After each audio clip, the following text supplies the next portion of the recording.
రాజకీయాల్లో అరవింద్ కేజ్రీవాల్ తీరే సపరేట్. పాలిటిక్స్లోకి రావడంతోనే ఘన విజయం సాధించగా ఆ తర్వాత వెంటనే అసెంబ్లీని రద్దు చేసి కూడా ఆశ్చర్యపరిచారు. ఇప్పుడు తనపై నమోదైన ఢిల్లీ లిక్కర్ పాలసీ కేసులోనూ ఆయన తాజా వైఖరి కలకలం రేపుతోంది.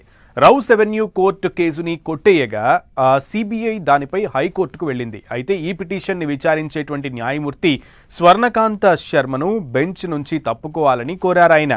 దానికి జడ్జి నిరాకరించడంతో తాను విచారణకు హాజరు కానని ప్రకటించారు. దీంతో అరవింద్ కేజ్రీవాల్ డిఫరెంట్ అప్రోచ్ మరోసారి చర్చనీయాంశంగా మారింది.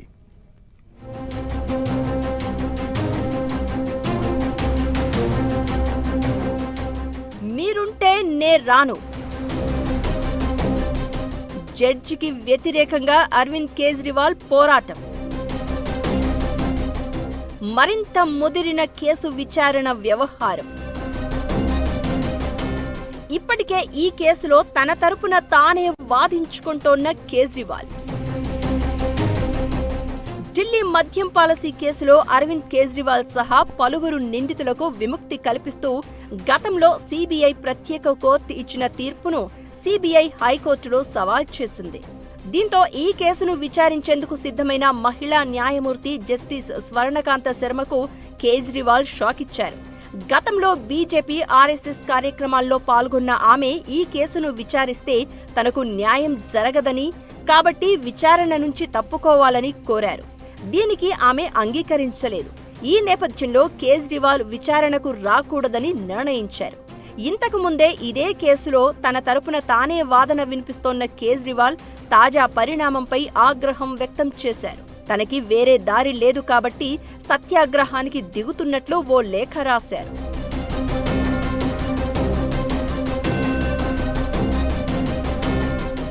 అసలు ఇక్కడ కేజ్రీవాల్ అభ్యంతరం ఏంటంటే, బీజేపీ ఆర్ఎస్ఎస్ నేపథ్యం ఉన్న జడ్జి స్వర్ణకాంత శర్మ అని చెప్పడమే కాదు, రాజకీయంగా తనకి వ్యతిరేకంగా ఏదైనా తీర్పు వస్తే దాన్ని పార్టీకి ఆపాదించవచ్చనే వ్యూహమే కనిపిస్తోంది.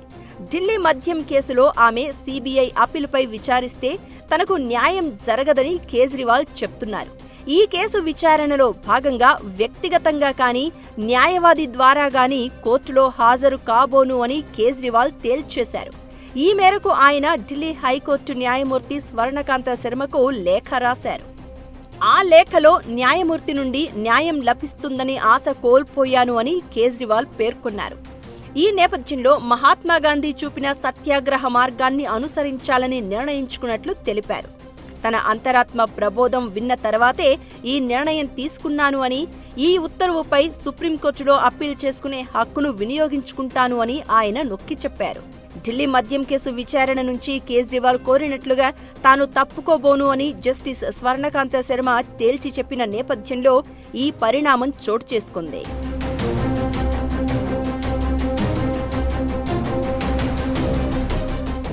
ఆమె విచారణ నిష్పక్షపాతంగా ఉండదనే బలమైన సహేతుకమైన అనుమానం ఉందని కేజ్రీవాల్ తన పిటిషన్లో ఆరోపించారు. సిబిఐ ఎఫ్ఐఆర్ నుండి ఉత్పన్నమయ్యే పలు కేసులను ఆమె విన్నారని, అందులో కేజ్రీవాల్ అరెస్టుకు వ్యతిరేకంగా దాఖలు చేసిన పిటిషన్ కూడా ఉందని, ఏ నిందితుడికి ఆమె ఉపశమనం కల్పించలేదని కేజ్రీవాల్ తన పిటిషన్లో పేర్కొన్నారు. అయితే కేవలం అపోహలు లేదా నిరాధారమైన అనుమానాల ఆధారంగా న్యాయమూర్తి తప్పుకోవడం సాధ్యం కాదని ఆమె స్పష్టం చేశారు. ఇలాంటి ప్రయత్నాలు న్యాయ వ్యవస్థపై ప్రజల విశ్వాసాన్ని దెబ్బతీస్తాయని హెచ్చరించారు. ఈ క్రమంలోనే తాజా పరిణామం ప్రాధాన్యత సంతరించుకుంది.